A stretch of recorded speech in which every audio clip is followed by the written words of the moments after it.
මෙන්න කතන්දර සීයට ඇඟ උණුසුම් වෙන්නත් එක්ක උණු උණුවේ මාළු සුප් එකක්. බොහොම පිං ඔබට. මමයි මගේ බලලයි ඔබට ස්තුති කරනවා.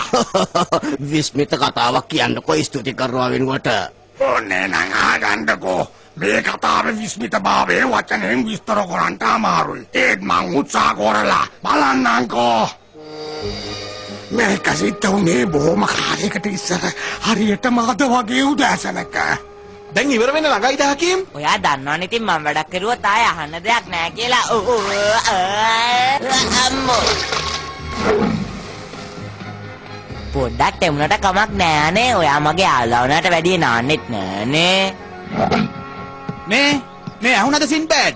ඔබ මගේ නමක් දන්නවද? මුළු බැග්ඩෑග් නගරේම ඔබේ නම දන්නවා. ඔබ දක්ෂ නැවියේ. ඒ හින්දායි මං ආවේ ඔබව හමු වෙන්න. මම එන්නද ඔබේ ළඟට?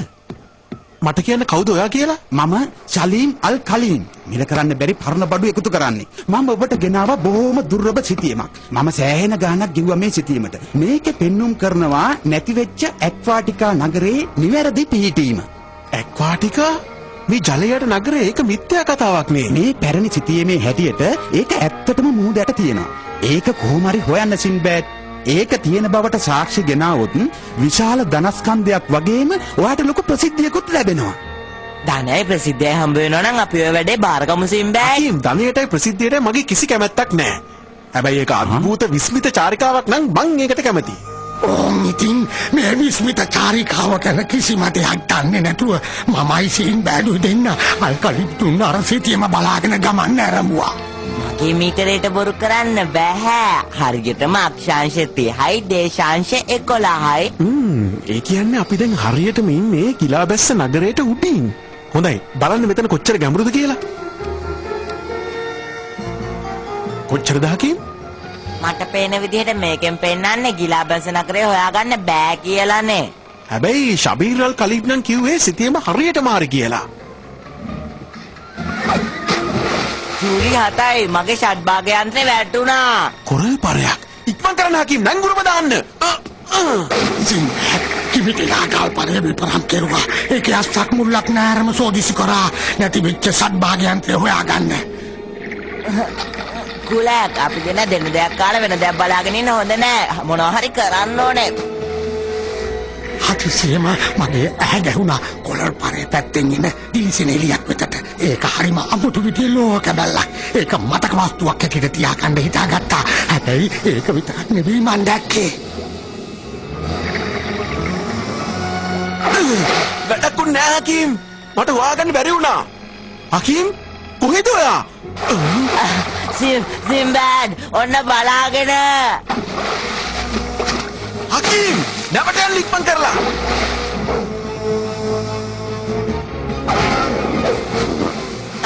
කුලක්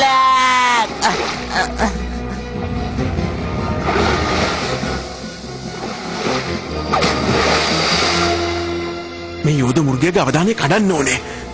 ඇහුණද? මේ පැත්තට මම ඉන්නේ මෙතන.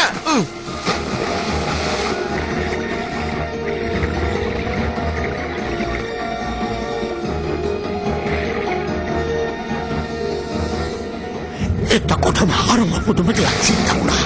කොරල් ගල්පරේ උඩ කොටස කැළවිලා අතිදරන්ත බලයක් ඇති සුලියක් මතුවුණා ගල්පරේ ඇතුළෙන්ම.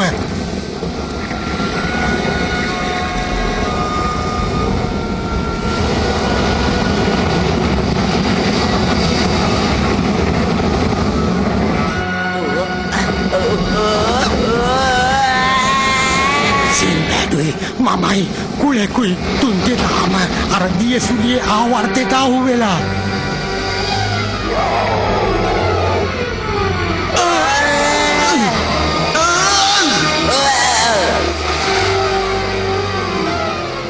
පස්සේ මුහුදයට තිබ්බ අඳුරු සීතල කුටියකට ඇදිලා ගියා. විශ්වාස කරන්නත් බෑ. අපි මේ කොහෙද ඉන්නේ? හකීම් අර යෝධ බූවල්ලගේ බඩ ඇතුළට වැඩිය මෙතන නම් හොඳයි වගේ.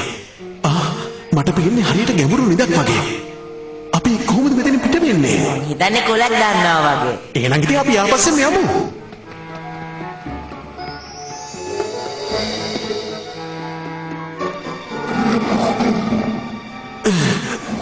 මොනවට වෙලා තියෙන්නේ? මොකක් හරි දැකවද දන්නේ නැහැ. කවුදානේ අර? කුරේ පිටට මරේ කිව්වලු. මේගොල්ලෝ මහා අමුතු જાති සත්තු වර්ගයක්. කවුදානේ මේගොල්ලෝ? ඉන්නකො මං උදව් කරන්න. ස්තුතියි ඔබට. ඒක දෙයක් අමුත්තනි. ඉන්න මං ඔයාව ගන්න. ඔයා මාව උතුරන වතුර ඇලියකට දාන්නේ නෑනේ. බය වෙන්න එපා. මෙහෙම පෙන්වන්නට අපි බොහොම සත්පුරුෂ જાතියක්. ඇක්වාටිකාවින් අපි හැම ජීවියෙකුටම ගරු කරනවා. ඒ කිව්වේ කීප දෙනෙකු ඇරෙන්න. ඔයා කිව්වේ ඇක්වාටිකා කියලා නේද? ඔව්. ඔබලා ඉන්නේ හේ තමයි. එතකොට අර සිසීම ඇත්ත එකක්. ඇක්වාටිකා කියලා නගරයක් ඇත්තටම තියෙනවා. ඇත්තෙන්ම ඔව් තියෙනවා. අපේ පොන්ටියස් මහරජතුමා රාජකීය මාලිගාවේ සූදානම් වෙලා ඉන්නවා ඔබලව මුණ ගැහෙන්න. මේ ඒ ඔබලා කැමති නම් විතරයි. ඔව් ඒක ඇත්ත. මහරජතුමා ඇත්තටම ඒක ලොකු ගෞරවයක් අපට. ඕනෙතින් මුරපටයෝ අපිවත් එක් කරගෙන ගියා මෝදයට තිබ්බ අතිරාමණීය නගරය හරහා රාජමාලිගාවට. අර බලන්නකො සිම්බෑඩ් ඇත්ත මිනිස්සු. හැබැයි ඒගොල්ලන්ට නම් කකුලවන්නු නෑ. කරුණා කරලා මේ පැත්තෙන් එන්න. ඕගොල්ලෝ මොකද කකුලුව වගේ ඇවිදින්නේ? කකුලුව ඔයාලගේ නෑදෑයෝද? අනේ මෙයා කියන ඒවා ගණන් ගන්න එපා. මෙයා තාම පොඩි ළමයෙක් නේ. හැබැයි වයසට වැඩි පැහි. පොඩි වුණාට හරි කටකාරයෙක් වගේ. ඕනෙතින් ඊට පස්සේ අපි වේකකට ගියා මාලිගාවේ මහරජතුමා ගාවට. මහරජතුමනි මේ අය තමයි මතු පිට ලෝකේ පැමිණි ආමුත්. ආයිබෝවන් මම පොන්ටියස් රජතුමා ඇක්වාටිකාවේ පාලකයා. මේනි මගේ දුව පෙනිලොප් කුමාරී. ආයිබෝවන් මම සිම්බෑඩ් මුහුදු 7ක් තරණය කරන නැවියා. මේ ඉන්නේ මගේ හොඳම යාළුවා හකීම්. මේ ඉන්නේ මගේ හොඳම යාළුවා කෝලා. පෙනිලොප් මගේ හොඳ දුව වගේ අපේ අලුත් අමුත්තන්ට ඒගොල්ලන්ගේ යහන් ගබඩා පෙන්වන්න. හොඳමයි පෙන්වන්න. ස්තුතියි මහරජතුමනි. හැබැයි කරදර වෙන්න එපා. අපි ආපහු ඉක්මනට ගෙදර යන්න ඕනේ. එහෙම යන්න දෙන්න බෑ ඔබට. ඔබ මෙහි නතර වෙන්න උනා. මොකද්ද ඒකේ තේරුම? ඇක්වාටිකාව තමයි සදහතම ඔබලගේ නිවහන. ආපහු අපේ රටට යන්න බැරි බව ඇහෙනකොට සින්බෑඩුයි මමයි කල් කැහිලා වගේ බලාගෙන හිටියා. දැන් යන්න ඔබලගේ වාසභවනට. කරුණා කරලා එන්න මා සමගින්. ඇත්තටම මට නම් තේරෙන්නේ නැහැ කුමරිය. ඇයි අපිට මෙහෙන් යන්න දෙන්න බැරි? සිම්බෑඩ් මට ඔයාලගෙන් ලොකු ඉල්ලීමක් කරන්න තියෙනවා. අපේ නගරේ තාමත් පවතිනවා කියලා කාටවත් දැනගන්න තියන්න එපා. මේ නැවතිලා ඉන්න හිත හදා ගන්න කෝලා. අපිට තව හුඟක් කාලයක් මෙහෙ නවතින්න සිද්ධ වෙනවා. මේ බලන්න සිම්බෑඩ්. අර තියෙන්නේ පොසිඩන්ගේ පූජනීය ත්‍රිශූලය. පොසිඩන් සාගරයට අධිපති දෙවියා. ඔව් එයා තමයි. මේක නම් හොඳ ගානකට විකුණන්න පුළුවන්. ඒ දෙවියෝ හින්දා තමයි අද මේ ඇක්වාටිකා නගරය මුහුදු පතුලේ තියෙන්නේ. වසර 100 ගණනකට ඉස්සෙල්ලා මේ ඇක්වාටිකා නගරය බොහෝම දියුණු වරායක්. ඒ හිටපු නායකයෝ අනිසි ලෙස බලය පාවිච්චි කරලා අසල්වැසි නගරයත් එක්ක යුද වෙතිලා. මේ රාජධානිය යුදවාදී තත්ත්වය ගැන තරහ ගිහිල්ලා පොසිඩන් දෙවියෝ තමාගේ මහා බල සම්පන්න ත්‍රිශූලය වීසි කරලා දැම්මා. ඒකෙන් මහා බල සම්පන්න භූමිකම්පාවක් ඇති වුණා. මේ නගරයේ ප්‍රධාන භූමියෙන් වෙන් වෙලා මුහුද යටටම කෙළුණා. පොසිඩන් දෙවියන්ටම අනුකම්පා හිතිලා ලොකු ගෝලයකින් වහලා ඒක මුහුද යට තැන්පත් කළා. දේව බලයෙන් සොල්දාදුවෝ ඔක්කොම කකුලුව වගේ සත්තු විශේෂයකට පෙරළුවා. ඒ මේ නගරයේ යුද බියෙන් වගේම සතුරු බියෙන් ආරක්ෂා කරන්නලු. ඔන්න ඔහොම තමයි සිද්ධ වෙලා තියෙන්නේ. ඕ මහා පුදුමාකාර කතාවක් මේක. ඒ ත්‍රිශූලයේ උල් ටිකට මොකද උනේ? කිසි කෙනෙක් දන්නේ නැහැ. වසර 100 ගණනකට ඉස්සර පොසිඩන් දෙවියන් වීසි කරපු වෙලාවේ ඒක නැති වුණා. පුරාවෘත්තයේ කියවෙන විදිහට ඒ ත්‍රිශූලයේ අගිස්ස සවි කරපු තැනැත්තා ඇක්වාටිකාවේ පාලකයා වෙනවා. ඒත් කුමරිය ඇයි තාම මේ නගරේ පවතිනවා කියලා හංගන් ඉන්නේ? ඇක්වාටිකා නගරේ පවතින බව පිටස්තර ලෝකෙන් වසන් කරන්න ඕන. ඒ අය ගාව තියෙන යුදවාදී අදහස් හින්දා පොසිඩන් දෙවියන්ට නැවතත් තරහ යන්න පුළුවන්. පෙනිලොප් කුමරියනි, අපි මේ රහස හෙළි නොකරන බවට ඔබට දිවුරා පොරොන්දු වෙනවා. මේගොල්ලෝ මොනවා කිව්වත් මගේ නම් හිතේ තියෙන්නේ අන්න අරක විකුණලා ගොඩාක් සල්ලි ගන්න. මන් දන්නවා මේ රහස රහසක් හැටියට තියාගන්න බෑ. මට හැම තිස්සෙම හිතෙනවා මෙහින් පිට වෙලා පිටස්තර ලෝකෙට යන්න ඕනේ කියලා. ඉතින් ගියේ නැද්ද? ඇයි ඔබ මෙහෙන් යන්නේ? මොකක් හරි වෙන හේතුවක් තියනවද? වෙන හේතුවක් හින්දා නෙවෙයි. පුරාවෘත්තය ඇත්තද බොරුවක්ද කියලා දැනගන්න ඕනේ හින්දා. එහෙමනම් අපිත් එක්ක යමු කුමරියනි. ඒක කරන්න බෑ. මගේ පියාගේ පපුව පැලෙයි මං ගියොත්. ඔබ හරි. ඔබ තමයි යාට ඉන්න මේ ලෝකේ තියෙන එකම වස්තුව. මේක හරි අසාධාරණයි.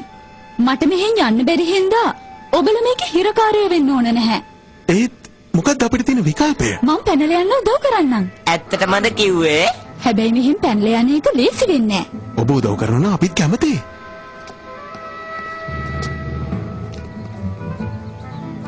කොහෙද අපි මේ එක්කන් යන්නේ? දැනගන්න ලැබෙයි. උලංකපොල්ලක්. මේ තියෙන්නේ ඔබලගේ නිදහසේ මාර්ගය. ඇයි ඉතින් තවත් බලාගෙන ඉන්නේ? එන්න අපි යමු කොලක්. මුරබටියෝ මේ පැත්තට එනවා. ඉක්මනට ඇතුළට යන්න. සුබ දවසක් පෙනිලොක් කුමරිය. ඔබ හැමෝටමත් එසේම වේවා.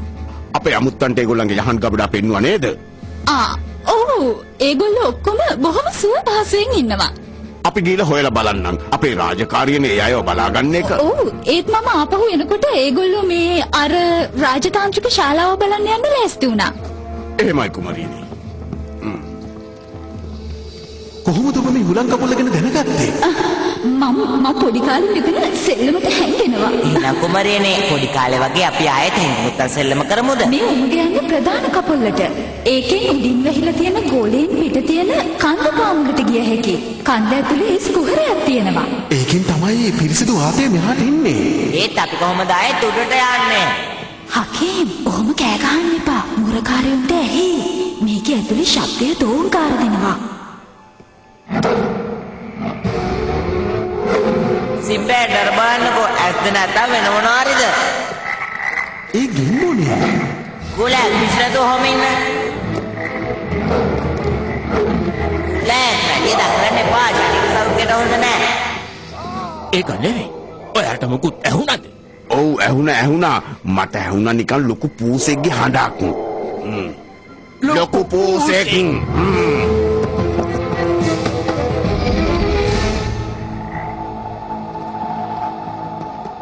අපිට කන්ද දෙයියන්ගෙම පිටයි. අනේ කන්ද දෙවියෝ හරි කමන්නේ අපිට පිට වෙනවනේ. මේක තමයි අපිට ගැලවෙන්න තියෙන මාර්ගය. ස්තුතියි කුමරියන් ඔබට. කුලක් ඉබාගත් දුවන්න එපා. ඉන්න අපි එනකම්. කුලක් ඉදිරියෙන් යන ගමන් පෙනිලොක් කුමරිය සින්බෑට්ටයි මටයි බේරිලා යන භයානක මාර්ගය පෙන්නුවා. පරිස්සමින් එන්න. පල්ලෙහා ලොකු ප්‍රපාතයක් තියෙන්නේ. පල්ලෙහා බලපු ගමන් මගේ කකුල් දෙක අපේ නැවේ රුවල වගේ වෙවුලනවා. ස්තුතියි. කුමරියනි මේක හරිම අනතුරුදායකයි. ඔයා ආපහු ගියොත් හොඳයි. ඔයා කියන දේ හරි සින්දෑග්. එහෙනම් මම දැන් ආපහු යනවා. එහෙනම් අපි ආපහු දවසක මුණ ගැහෙමු. අපි විශ්වාස කරනවට ස්තුතියි. ඔබට පොරොන්දු වෙච්ච විදිහටම මේ නගරය ගැන මම කාටවත්ම කියන්නේ නැහැ. ඒක නම් ඇත්ත අපි කාටවත් කියන්නේ නැහැ. හැබැයි මට නම් මෙතන ඉන්න බයයි වගේ. මතු පිට මිනිසුනි කොහොම නවතින්න? කරුණා කරලා නවතින්න. කුමරියනි අනේ කුමාරිට කන්ද දෙයියන්ගේ පිටයි. ඔයා ඔහොම එල්ලිලා ඉන්න. ඔබව බේර ගන්න. කඩිසිය ගණනක් ගැඹුරු ප්‍රපාතයට නොවැටි කඳු ගැට්ටේ එල්ලී ඉන්න කුමරිය දැක්කාම සින්බෑඩ් තීරණය කෙරුවා තමන්ගේ ගැලවීම කෙසේ වෙතත් අර කුමරිය බේරගන්න ඕනයි කියලා හිතලා ආපහු හැරිලා ඔහොම ඉන්න. මම මේ ළඟම ඉන්නේ. බය වෙන්න එපා. ඔහොම මල්ලක ඉන්න. මට කවුරුටත් මෙහෙම ඉන්න බෑ. කුමාරි ධෛර්යය ගන්න. මෙන්න මේක අල්ලගන්නේ. සිම්බෑඩ් බය වෙන්න එපා. මං ආව අල්ල ගන්නම්. කුලක් මාව අල්ලගත්තට කමන්නේ හපන්න එපා. අන්න හරි. දැන් මීට උඩට එන්න. හරි. පෙනිලොක් කුමරිය ඔබ හොඳින්ද? මම නම් හොඳින් සිම්බෑග්ට පින් සිද්ධ වෙන්න. ඇයි හකීම්ට? ඇයි එතකොට කුලක් නේද කුලක්? යා. වෙනු බලන්න ඔයා අපි ඔක්කොම අමාරු දාපු හැටි. මේගොල්ලෝ ආපහු පිටස්තර ලෝකයට ගියා නම් අපේ නගරයට මොනතරම් විනාශයක් වෙන්න ඉඩ තිබුණාද? තාත්තේ පොඩ්ඩක් තේරුම් ගන්න. මම බැලුවේ මට අවස්ථාවක් ලබා ගන්න පිටස්තර ලෝකෙ බලන්න යන්න. මහරජතුමනි ඒක කුමරියගේ වැරද්දක් නෙවෙයි. ඇය බේරගත්තට ඔයාට ස්තුතියි සින්බෑඩ්. කාලයක් යනකොට මුහුදු යට මේ නගරේ ගත කරන ජීවිතේට ඔබ හුරු පුරුදු වෙයි හොඳටම. අපට කෙසේ වෙතත් අපේ කුලක්ට නම් හොඳට මාළු කාලා ඉන්න පුළුවන් වෙනවා නේද? කුලක්? ඔහොම ඉන්න කුලක් මාළු කන්න ඔච්චර ඉක්මන් වෙන්න හොඳ නෑ.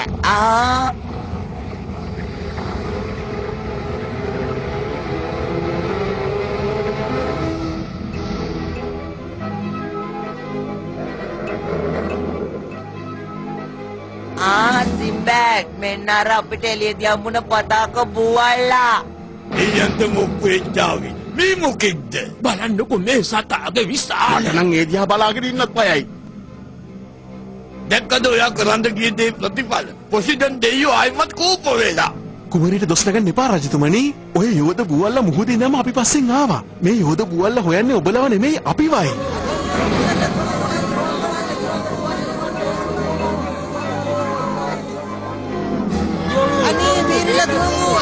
අතගැසියනේ කලබල වෙන්න එපා. පිටටින් තියෙන ගෝලී හින්දා ඌට මෙහාට එන්න බෑ. තාත්තේ බලන්න. මොනවා? අනේ මම අතාරින්න කිව්වා මහලා. අයියෝ මාව අතාරින්න. හකීම් මට උදව් කරන්න.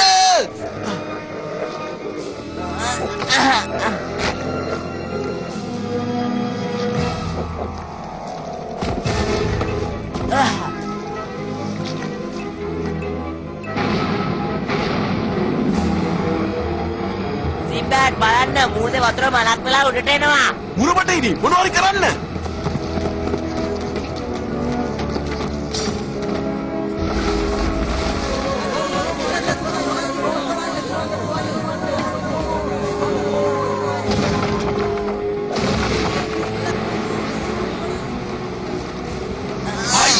අල්ලු කරන්න.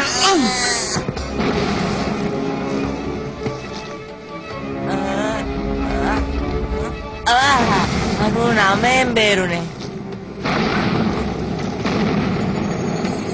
තාත්තේ අර බලන්න පූජනීය ත්‍රිශූලය දිලිසෙනවා. අන්න බේරගෙන දුවන්න මුහුදේ භූමිකම්පාවක්. නෑ ඊට හපක් පොසිඩන් දෙයියෝ කෝප වෙලා.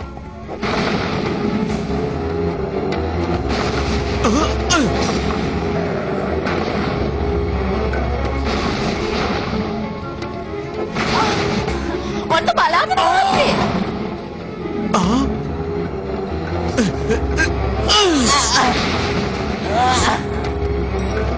සිම්බැඩ් මාර වැඩේනේ මේ බලන්නකො මේක දිලිසෙනවා.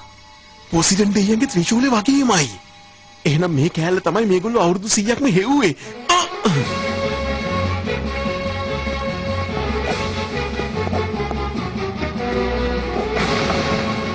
ඉතා උස ගල් තැඹේ දිගේ නැගින ගමන් සිම්බැඩ්ට මතක් වුණා පෙනිලෝප් කුමාරි කියාපු දේ.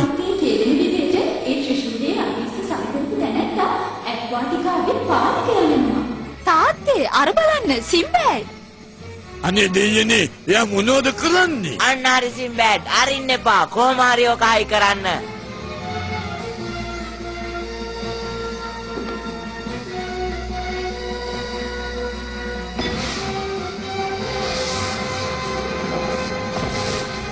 බලන්නකො කුලක් බැග්ඩෑඩ් වල ගිනිකෙලි සංදර්ශන මොනවද මේවනේ සංදර්ශන.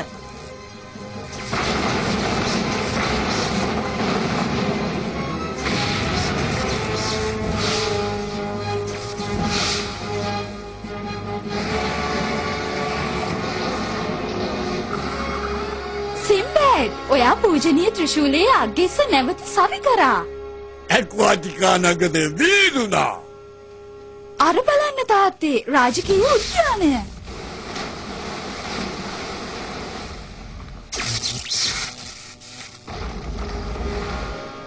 මහරජතුමනි පෙනිලොප් කුමරියනි ඔගොල්ලන්ට කරදරයක් නැහැ නේද? තාත්තේ අර බලන්නකෝ මුරකාරයන්ට මොකද වෙන්නේ? අපේ උල්නිය පොතු ඒව නැහැනේ. අපි ආයෙමත් මිනිස්සු වෙලා. පොසිඩන් දෙයියන්ගේ සාපේ තුරන් වෙලා ගිහින්. අපේ සිම්බැඩ් වැඩකට බැස්සොත් ඔහම තමයි අර බලන්නකො පූජනීය ත්‍රිශූලෙත් වෙනස් වෙලා. සින්බැඩ් ඔබට පින් සිද්ධ වෙන්නේ ඇක්වාටිකා නගරේ වේලුණා. ඕන්න ආයමත් නගරේ කලින් තිබුණු තත්වයටම පත් වුණා. සින්බැඩ් පුරා වෘත්තාන්තයේ හැටියට ඔබ දැන් මේ ඇක්වාටිකා නගරේ පාලනය බාර ගන්න ඕන. මේ බොහොම හොඳයි. මගේ පළවෙනි රාජ්‍ය තීන්දුව තමයි මේ රටට ආදරය කරන මිනිස්සෙක්ව පත් කිරීම. ඒ ඔබතුමා මගේ ඉරණම තියෙන ජලයේ යට නෙවෙයි පොළොව උඩ. එහෙනම් සිම්බෑඩ් ත්‍රිශූලයේ අග්ගිස සොයා දුන්නට මේ තෑග්ගවත් පිළිගන්න ඔයා. මේක ඔයා වෙනුවෙන්මයි. බලන්නකො සිම්බෑඩ් මේක නොගෙන ඉන්නක නම් මහාම මහලොකු මෝඩ වැඩක්. සින්දෑදුයි මමයි නැවත මතුපිට ලෝකයට ආවට පස්සේ ඇක්වාටිකාවට ඇතුල් වන තොරතුව සම්පූර්ණයෙන්ම වසා දැම්මා. සින්බෑඩ් පොරොන්දු වුණා වගේම ෂමීර් අල් ඛලිෆ්ට කිව්වා පුරාවෘත්ත ඇක්වාටිකා නගරය මිත්‍යාවක් තමයි කියලා. ඉතින් ඒ හින්දා අද දක්වාම ඇක්වාටිකා කියන නගරය පැරණි නාවිකයන්ගේ මිත්‍යා කතාවක් විතරයි.